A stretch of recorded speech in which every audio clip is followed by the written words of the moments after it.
આજે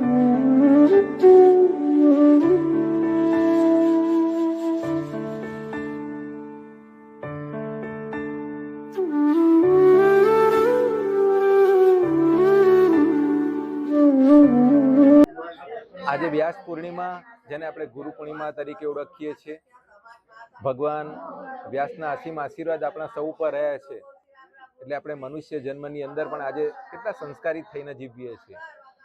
જેમ કોઈ મોટું ઝાડ હોય, એ ઝાડ સુંદર લાગે, પણ એનો મૂળ, એનો આધાર તો મૂળ છે એના, જે દેખાતા નથી.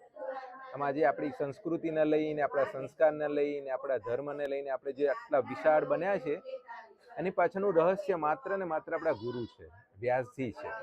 એમણે આ વિસ્તૃતિકરણ કર્યું, એને વાંચતા લખતા શીખ્યા, એટલે આપણે ધન્ય બન્યા અને આપણું જીવન આજે સફળ બન્યું છે.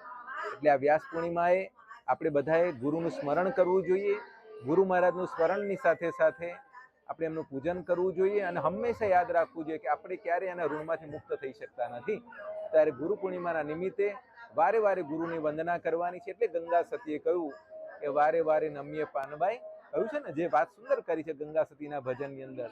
તો એ જ રીતનો ભાવ આપણે સૌએ આપણા હૃદયમાં રાખવાનો છે અને ગુરુ મહારાજની વંદના કરવાની છે. સૌને જય મહારાજ, મહારાજના આશીર્વાદ ખૂબ પ્રાપ્ત થાય એવી શુભ ભાવનાઓ સાથે જય મહારાજ.